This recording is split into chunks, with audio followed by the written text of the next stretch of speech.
Hi, this is Sue Greenwell with the Empowered Light Holistic Expo. Our next expo is coming right around the corner, September 6th through 8th. I'm here today with John DeSouza. Hey, John, how are you? I'm great, Sue. So nice to be here with you today. I'm so psyched for the expo coming up and for all the stuff that we're going to be talking about and presenting to people, all the important things that they need to know about. It's so very important for them. Excellent. For those of you that don't know, John DeSouza was a former FBI investigator. His specialty is the paranormal cases. He's written several books, and his slogan or tagline is the X-Man. Many of his cases were integrated into the X-Files show that was in the 90s.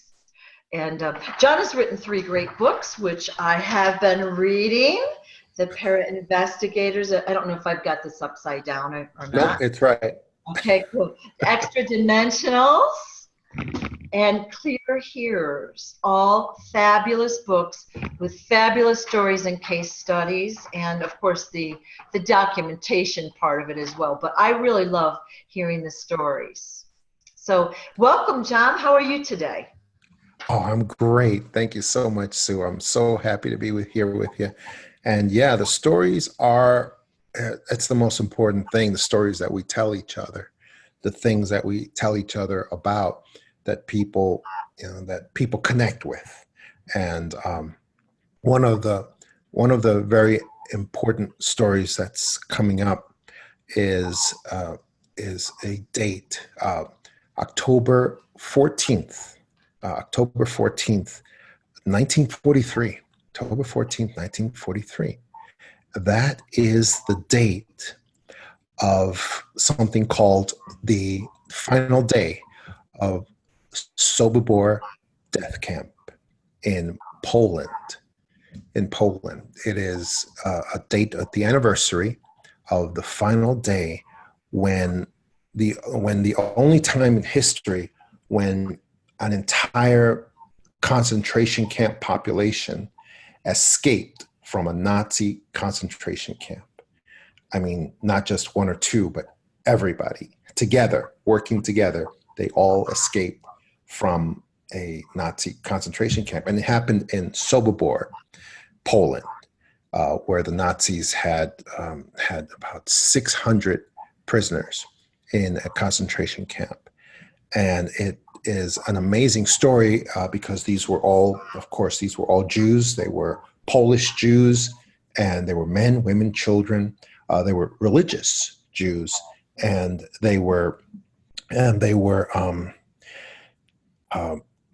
oh, there were even Soviets. There were even a few Soviet soldiers who ended up in there who happened to be Jewish as well, and they all ended up in this concentration camp.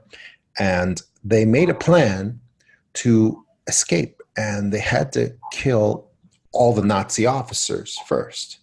And it was an amazing plan because the first tenet of Jewish law is you shall not murder. You shall not murder, shall not kill. That's the first tenet of Talmudic law. And so they all had to get over this kind of bump in their consciousness in order to do this because they had to kill all the Nazi officers before that last day, October 14th, 1943. And so they had to do it. They did it. And then they got together for roll call. They were called into roll call in the middle of the camp. And they all had a plan to charge, to have the fences undone by their snipers. They had broken into the armory, collected all the guns as well. They're young men, and then they were going to release the fences, and they were all going to charge out of there after they killed the snipers. Well, the plan got kind of screwed up. One of the leaders was actually a rabbi, a former a rabbinical student, and this is a great movie was made of this in I think it was 1987, with Alan Arkin and also this great blonde actor who recently he just died. He just died like a couple of weeks ago, and his name is escaping me right now. But Alan Arkin played the rabbi who was one of the big leaders. And the plan, they're all in roll call and they're waiting for the fences to be undone through the people. And something went wrong. People, some of the women in the group are collapsing. They're collapsing. And this movie is called Escape from Sobibor. Everyone has to go look at the last 20 minutes of this movie, made in 1987. And it's amazing, amazing, amazing movie. And then it just starts falling apart. And Alan Arkin has to go ahead and announce everyone has to go. So the rabbi gets up and he says, and he just gives a short speech. He says, everyone, this is our moment. The officers have been killed. We must charge forward out of this camp. Everyone, those of you who survive, let people know what happened here. Let everyone know what happened here in this place. And God is with you. Everyone, go forward now. Go. And they all, 600 people, men, women, children, rabbis, soldiers, workers, they all charged forward and they charged those fences. And just with human weight, they were able to knock down these fences, the barbed wire, and then they went out into a minefield that would cover this area. And some of them blew up and the machine gun nests were not taken care of. And some of them were gunned down. And 150 of them out of 600 were killed on the way out of this camp. And it's amazing in the movie how they portray it. It's Escape from Sobibor with Alan Arkin. It's amazing how they portray it. The joy of them, like even under fire, even under these incredible conditions, there's just this incredible joy that you see in them just charging out of this camp for their freedom, trying to go for the forests. And, you know, and a lot of them did escape, did get out of there and actually survived the war and were liberated, you know, about less than a year later by the Allied forces. Anyway, I started thinking about this story. It's an amazing story because those people who escaped from Sobibor, who did actually survive, every year, some of them are many of them are Israel. They're in Russia. They're in Russia, but they get together.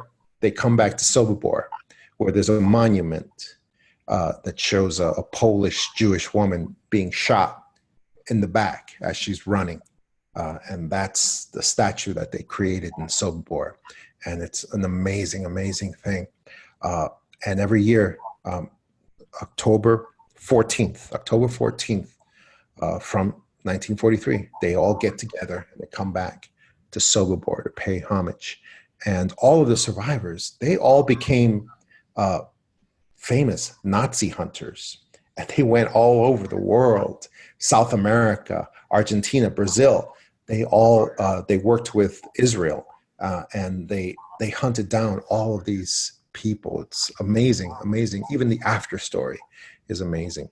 So anyway, this story became very important to me recently because my presentation that I'm going to give at the Expo is basically it's about the becoming a para-investigator and the globalist terror that we are living through right now.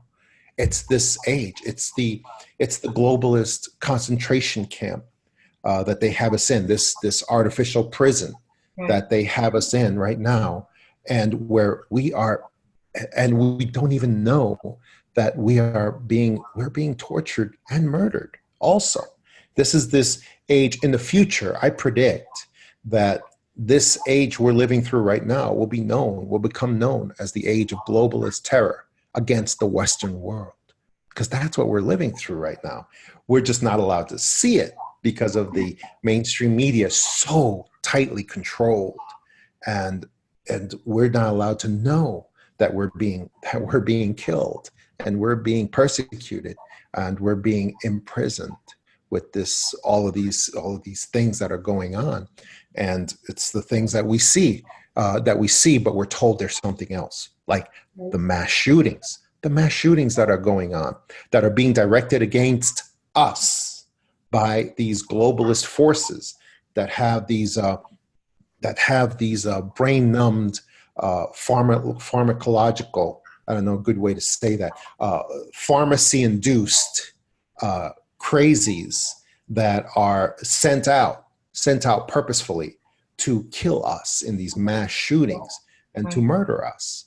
And yet the political system that's set up by the globalist powers, the same powers that send out these shooters to kill us, the political system tells us that this is not a pharmacological event, that this has nothing to do with big pharma, and that this is really an issue of guns, Right. of guns. Somehow it has something to do with guns. Or to take the guns away from the common man, so there's no deal. Right, right. Which is incredibly bizarre, but the globalists have plenty more bizarre things that they make people believe and that people accept. So we are the prisoners, all of us, escaping from Sobibor. We are the modern day prisoners escaping from Sobibor.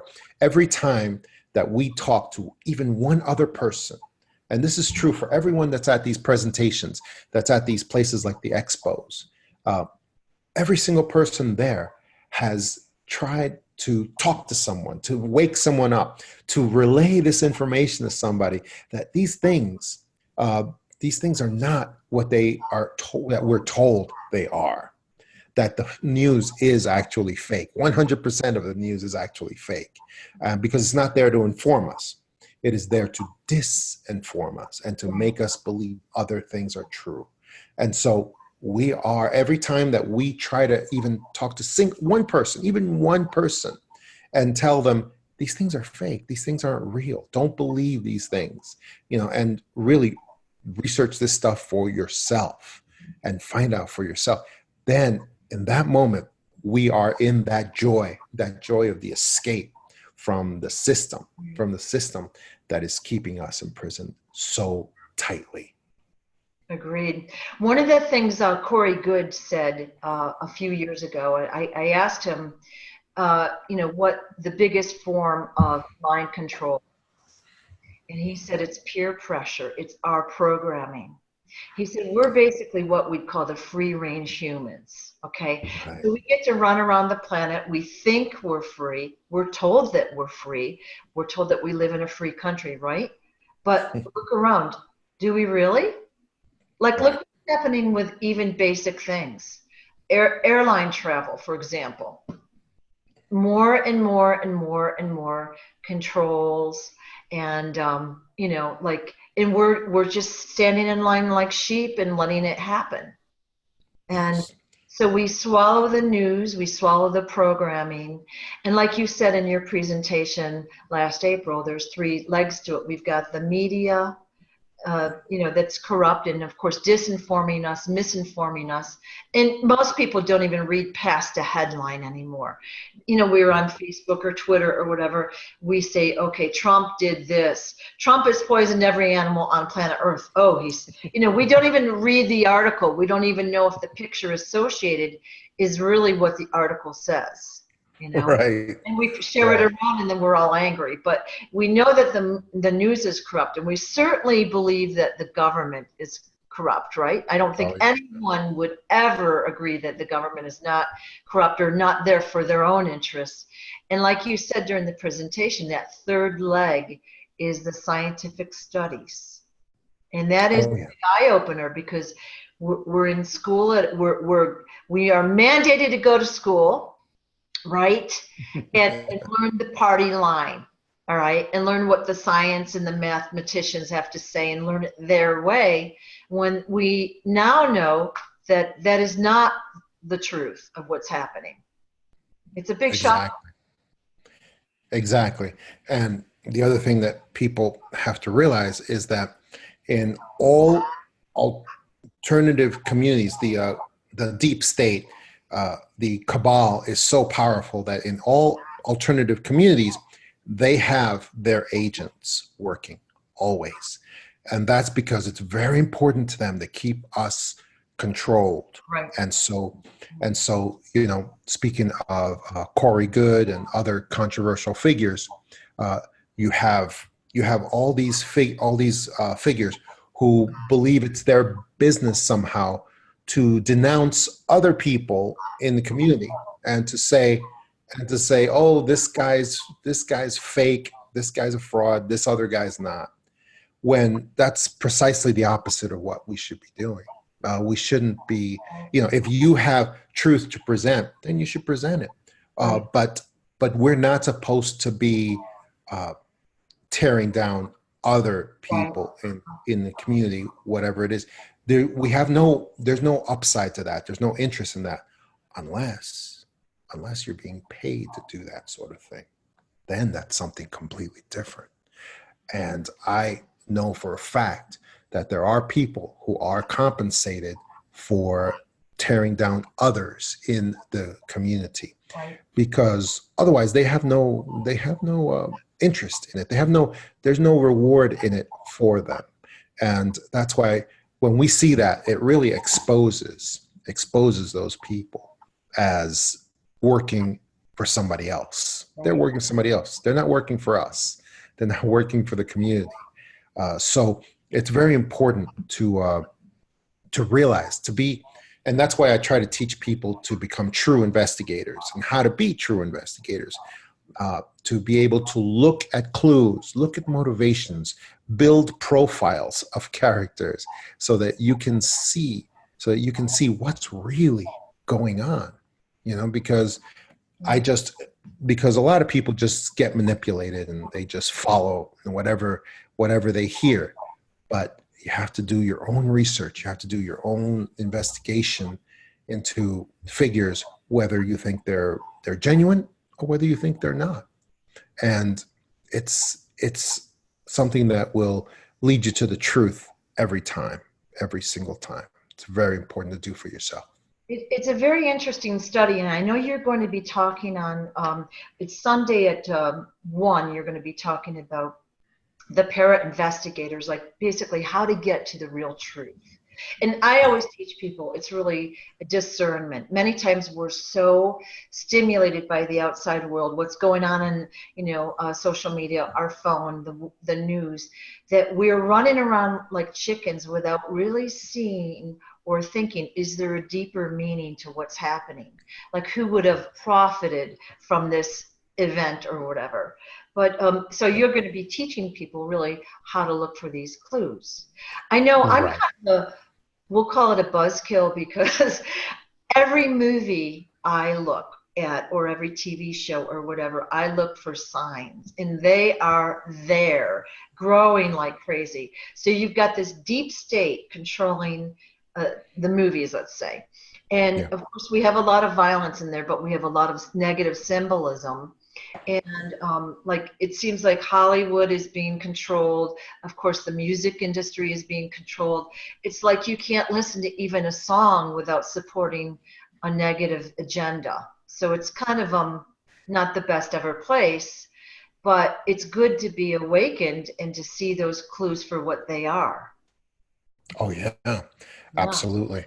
And here's the thing, and this is why very few investigators, very few police, even FBI agents, even are actual true investigators, because it's really hard it's a difficult skill to learn, and it's difficult to do, because a lot of it just comes with knowledge, skills, and experience over time, because the most key thing is to look at a situation, and also being a para investigator helps someone who can actually use the senses that are beyond the physical in order to inform their abilities to investigate. And so the hardest part is to look at clues, connect clues, but then also have an eye for the most dispositive, what we call dispositive clues. Dispositive clues are the ones that stick out way higher than the other clues, because they can actually conclude the investigation in one way or another because they're so outstanding. That's a dispositive clue. And so those are the ones that we really need to look for. And I can give you an example with a quick exercise here. And the exercise is this. Look at something that is completely, we can look at something that's completely outside of the purview of exopolitics. Let's look at we can look at the Democratic field of candidates for the president. Look at that, and you'll notice a couple of things. If you just don't be political, just look at it as an investigator, and look at this field of Democratic candidates for president. Something should jump out at you right away, and it leads to a prediction that's pretty wild, and that I'm going to make here and put it on the record here so people can see it later. And it's that this is the weakest, most bizarre field of candidates for Democrat nomination of president that anyone has ever remembered seeing. There's never been a group of candidates that are so unfit for any elected office. Forget about even the presidency. It's just, and it really jumps out at you, even people who are actual political Democrat people. It really jumps out at them because it's really bizarre, almost as if it's been planned that way. It's almost like you couldn't actually have a field of such weak, ineffective, candidates unless you actually planned it that way, unless you planned to make it that way. It's just not even possible to have such. So now that's a huge, huge clue that something's going on, something greater is going on. Right. And then you look at another clue. The field of candidates is being led by the most unelectable, unfit person I've ever seen. That's Joe Biden. Joe Biden, the president for Obama. But then, so you look at that, this is a guy that they actually have on video, many videos, groping women and children. Groping women and children. And this is not a secret. These are public videos that anybody can see, pictures and videos.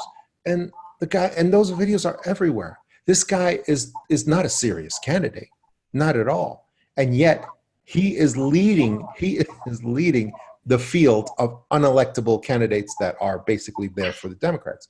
So then that leads you to another clue that there's a larger plan going on here, because this is crazy. It's crazy, especially at a time when they're facing a very formidable incumbent president. It doesn't make sense unless you keep going with your investigation. And you think, what is causing this? What is causing this? And then you look at something else. You find something else. If you keep investigating, you look at, well, there's something really weird. There's something else really weird about Joe Biden, the number one leading this field of unelectable candidates, the number one unelectable. And that is that the president that was serving with Biden has not endorsed him for the presidency. This is something that all the mainstream media is not allowed to ask about. Not a single one. And they're with Biden all the time. And they have not been allowed to say one word about this incredible dispositive clue that is standing above all other clues. Obama has not endorsed his own vice president that he had for, 8 years, I guess, for 8 years, and he has not endorsed him for president. This has never happened in America. Major. That's major.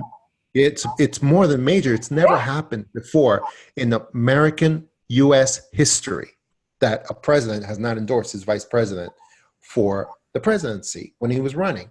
It has never happened before. So that means something even more, because it's a dispositive clue. And the fact that no media is allowed to ask about it. They're not allowed to ask Obama. They're not allowed to ask Biden about it either. And why? Why are they not being? It's because it really means something. So putting all these clues together, it leads me to the inescapable conclusion that the cabal actually has someone else that they want to run for the presidency once this field has been disposed of, as they will be, because they're just sacrificial lambs there. That's all they are. All of them are. They're just there to be cannon fodder, to absorb a lot of the ammunition from Trump, which Trump is too smart to actually fire at them because he knows they're just going to fall apart of their own. Right. So they have another candidate that they want to bring forward once this nonsense is over with. And because of the lack of the endorsement, it connects to this other clue. These connect and leads me to the inescapable conclusion that Michelle Obama is going to be the real candidate that they want to put forward to actually try to win against Donald Trump for the presidency. I have also seen that out there, and what I heard, and I don't know if it's true, but the application was denied because she didn't. What's that? What application? She applied to run for president, and basically the application was denied on one of the points. And I think it was because she wasn't a citizen long enough or something like that. I don't remember what the point was right now. She was a few years of being a U.S. citizen for a certain number of, like you have to live in the country a certain number of years. Yeah, that's one of the necessary steps in her running for president, because right now they're still in the disinfo step where she is actually issuing statements right now.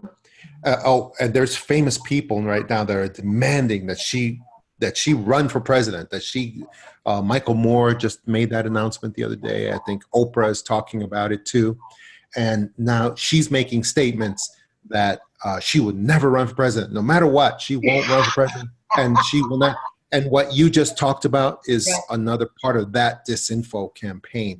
That disinfo campaign is another necessary step in getting her to this point where they are going to run her. Whatever I read, I never believe, because I don't know how to prove or disprove that fact. But let's just say she does run, and wouldn't it be interesting if she won?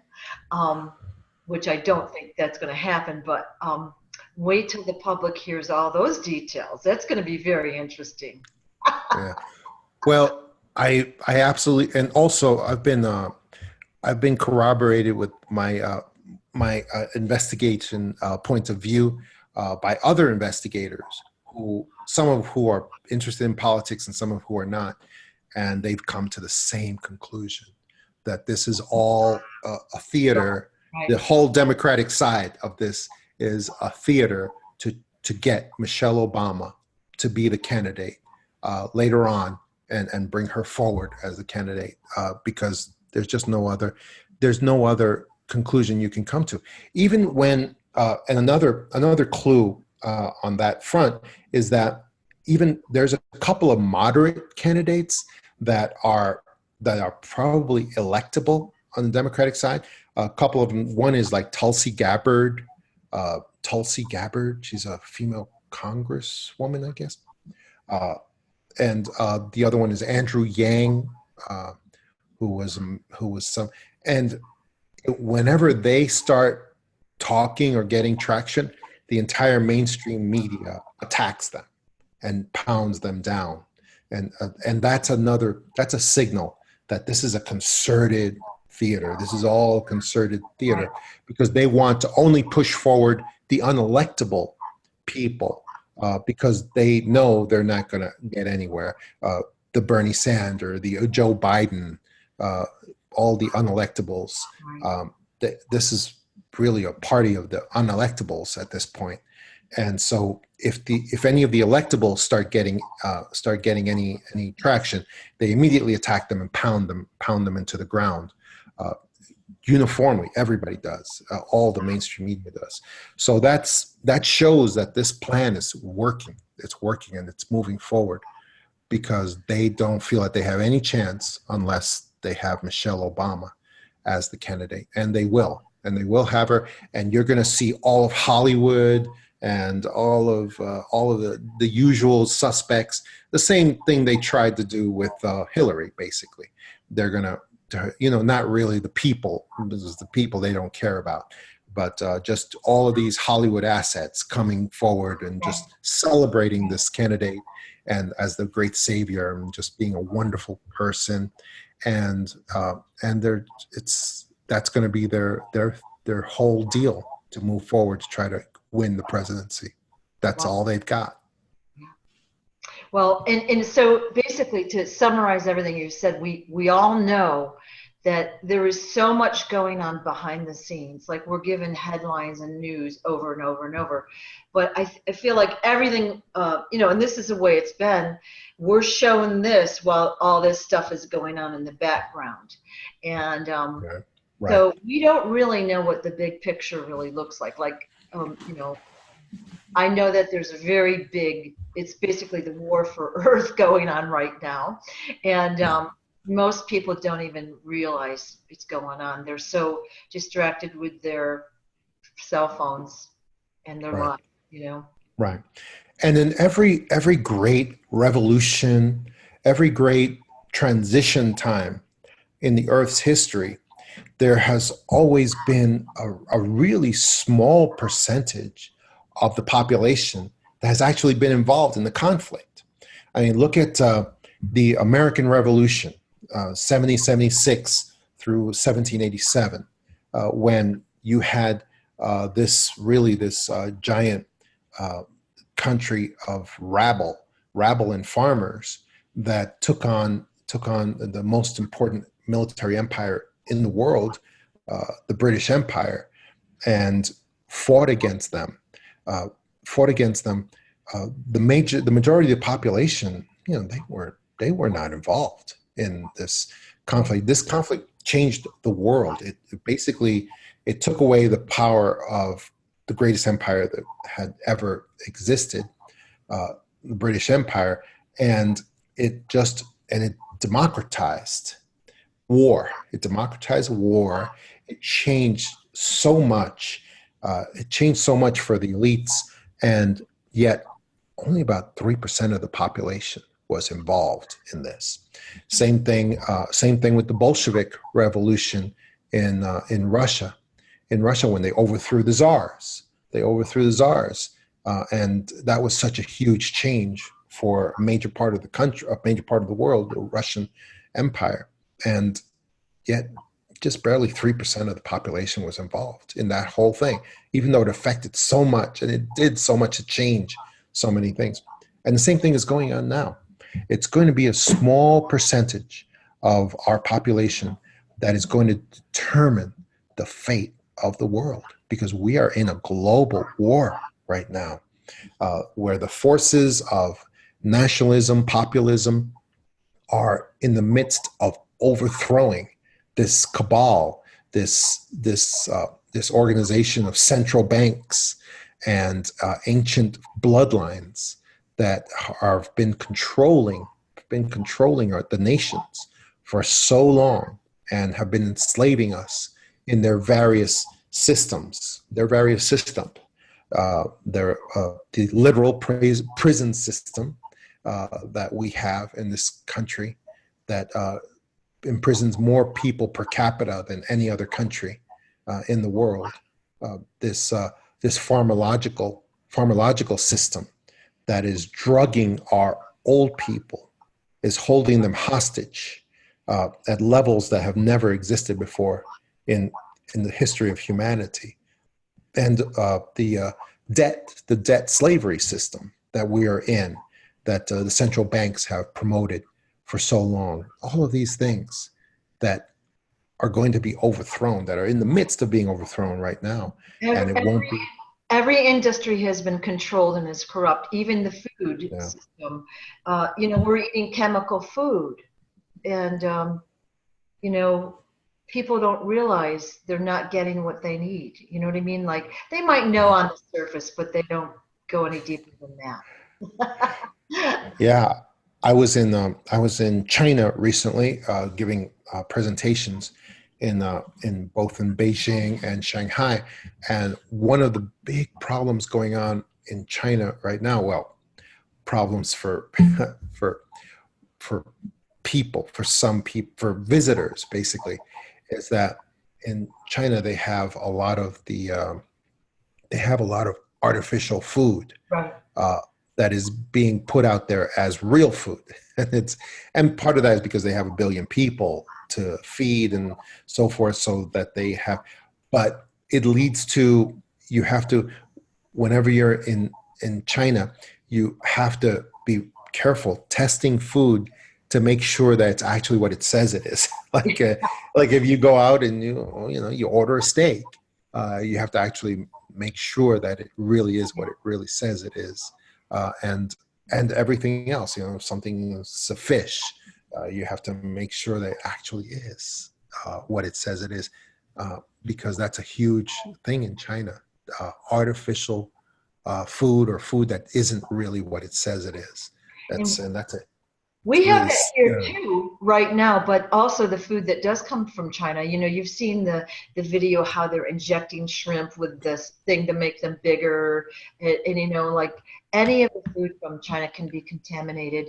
A few years ago, they were putting plastic particles in peanut butter, dog food, baby formula, and all of that. And somehow chemically it passed inspection. I don't know those details at this exact moment, but people in the US were eating that, or the babies were drinking the formula, dogs eating the food and dying. And so Wow. we've had those recalls, but it's not like it just randomly happened. They've been doing that for years. And Right. And I think the government is trying to address that, and like they always do, uh, blaming some of the producers and going after them and putting them in jail sometimes. So I think they're trying to uh, go after the problem and make it better. And unfortunately, we need to do the same thing here as well. And that's one of the reasons that we're in this war, this global war, because we're trying to overthrow all of these systems that are victimizing us and that are even killing us, even though a lot of these murders are dressed up as suicides or accidents, or gas leaks that just occurred, you know and that's just that's just the way that things are happening right now, and it's terrible. In the Soviet Union, uh, in the back in the 70s and the 80s, uh, the way that they used to do business is to drag away a family member would have said something against the government, and so they would the secret police would send someone and it would always be at 3 in the morning, 3 in the morning. They would send someone to break in the door and drag away that particular family member in the dead of night, and right. that person would never be seen again. And that's how the Soviet Union operated. But people were not supposed to talk about it, that it happened. You were supposed to just say, "Oh, that family member went on vacation," and they never came back. We don't know what happened to them. They just disappeared. And That that's the way. that was before the internet. Right, Yeah. right. Now we have social media to help spread the negative. Yeah. And you know what? This period, this went on so long in the Soviet Union that Alexander Solzhenitsyn wrote a book about this period called Gulag Archipelago, and after the fall of the Soviet Union. It was a huge hit, and everyone had this book. And to this day, Russians, like all Russians, in what used to be the Soviet Union, they all keep uh, a baseball bat, or a baseball bat and something else, another blunt instrument under their bed when they sleep. They all do that. They all have that. And that's an ethnic thing that all Russians do if they don't have guns. You know, and the reason is because Solzhenitsyn wrote in the Gulag Archipelago about this period, the period of Soviet terror, when they were dragging away family members in the middle of the night, never to be seen again. He said, we made a mistake as the Russian people. He says, we made a terrible mistake by retreating into fear.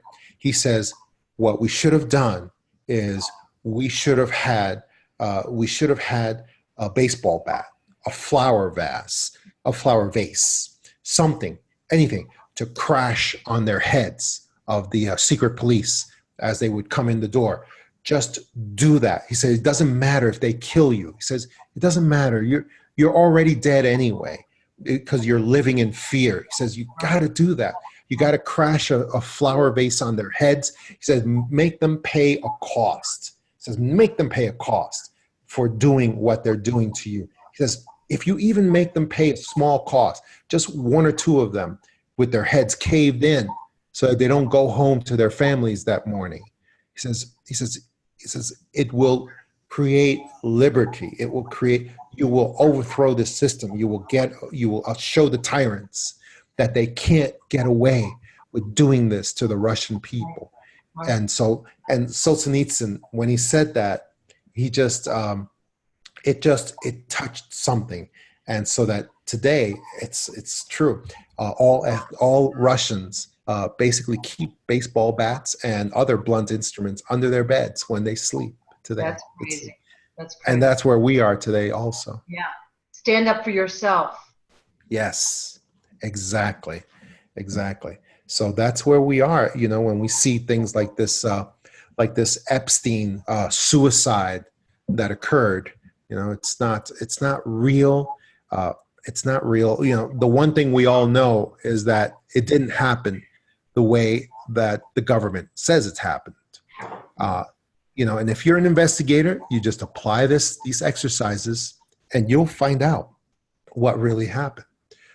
You just apply logic and investigative skills and go through it the way that I teach people to, and they'll know what really happened. But it takes some work. It takes some application of your own skills, and you'll see what actually really happened with the Epstein situation.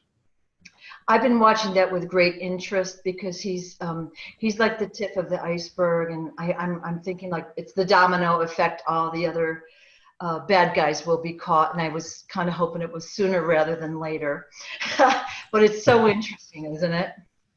Yeah, and one quick tip I'll tell people on that situation is that the single group of the greatest investigators, the purest, most honest investigators we have today in the Western world are 8chan analysts, these young kids who are on this board called 8chan and 4chan, who actually do examinations of pictures.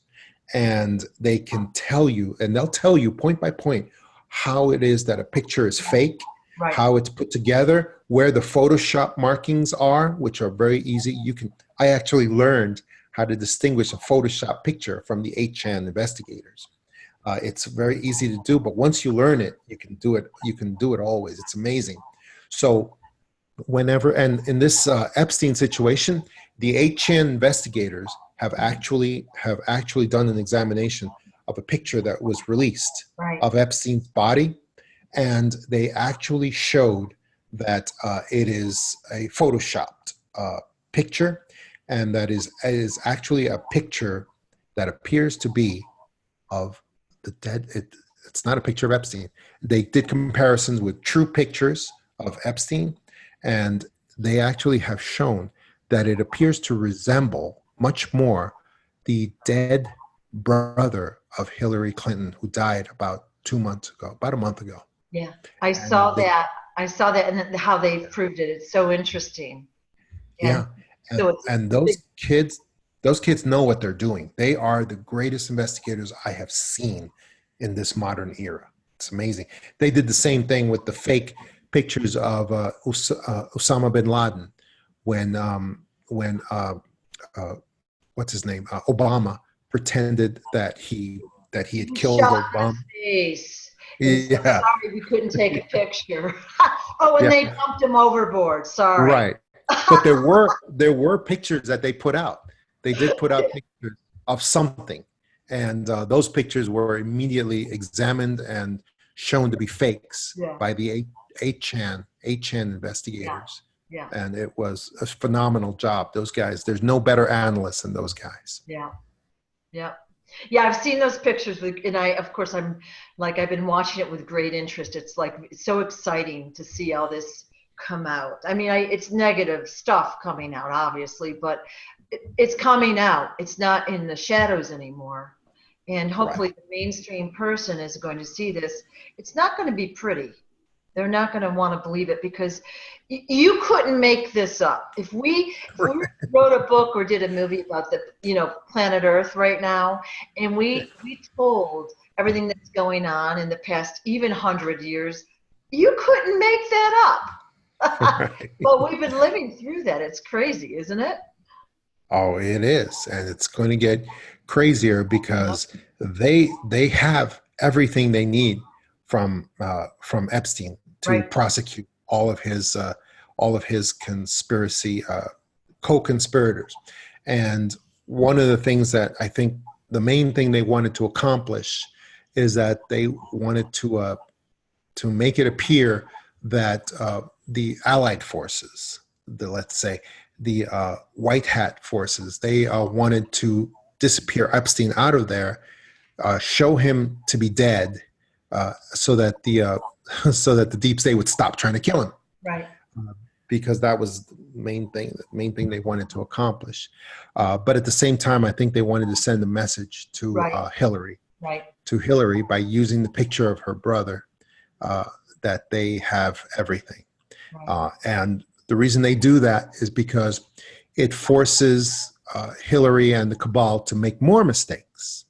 And that's what they want, because they're going to have the records of those mistakes in their hands as well. And so they need to get that. So it's important for them.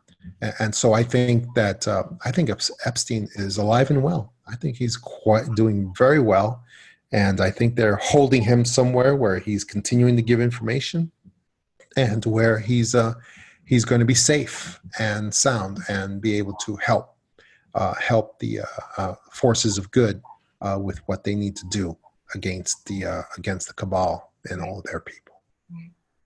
Well, it's very exciting, and I can't wait till it all comes out and it changes. And that's really what I care about, is the change. Let's get to that golden age that we've heard about, or the new earth that we've heard about. Let's bring that on, where Exactly.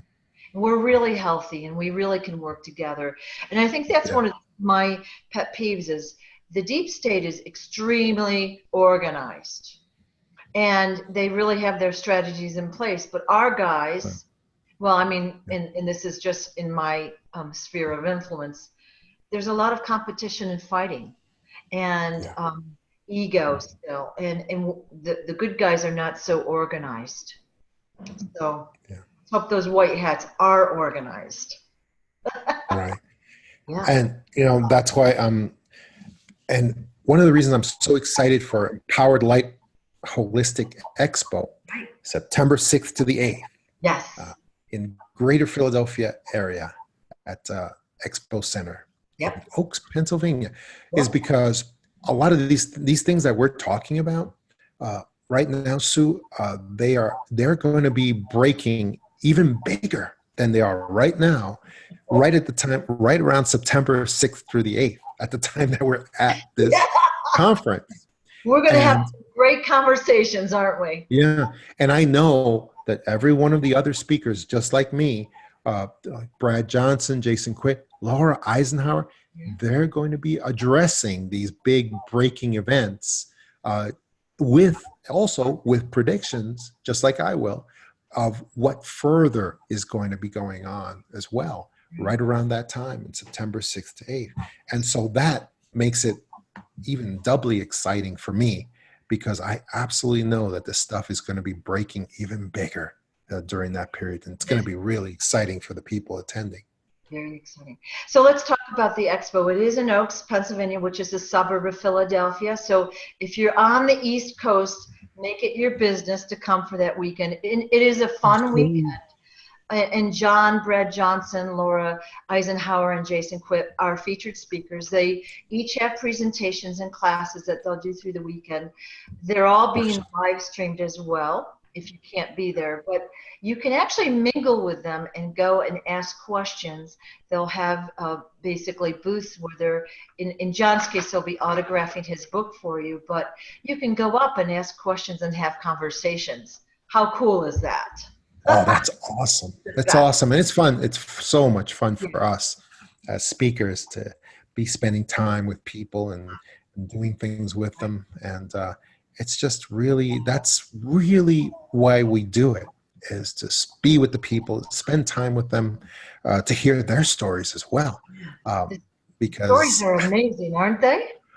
Yeah, they are. And, I've had people tell me stories that then I'll just go up and use it in my presentation as well with their permission. And it's wild because they get to be there in the audience hearing me tell their story, which lines up with my stories as well. And that's a wild experience. You want to see something surreal.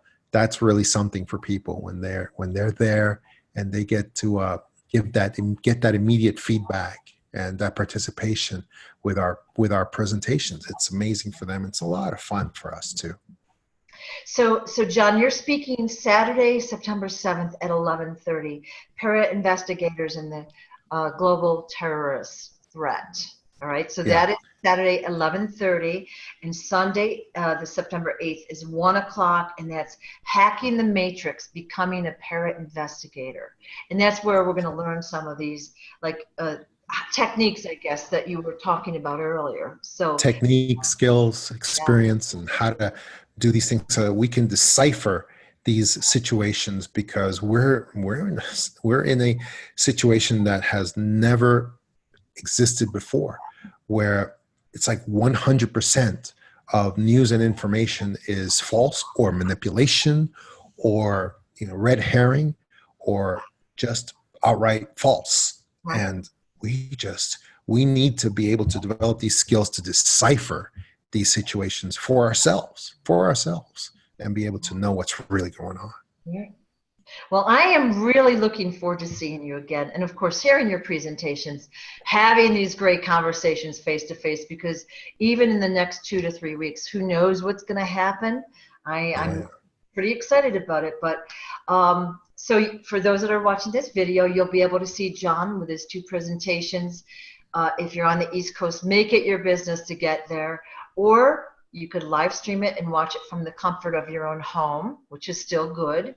And then we also have a VIP bundle where you can see all the featured speakers at a discounted price. So we're offering that as well. But we'd love to see you. And like I said, John will be there mingling, and the other speakers. And of course, there's 100 vendors there that are holistic or health oriented and just plain fun. So they're great people there. It's a really good weekend. My only problem is I'm working and I don't get to fool around as much as I would like. It's all good. It's all good. So, we'll find some time to fool around soon. Right. I don't know if that, John. I don't know if that came out right, but I know get the idea. Saying. We'll find some time to talk and have these deep conversations. Exactly. Exactly. Thanks for your time, John. And thanks so much, Sue. Okay. Can't wait. Can't wait. It'll be awesome. Bye-bye. Bye-bye.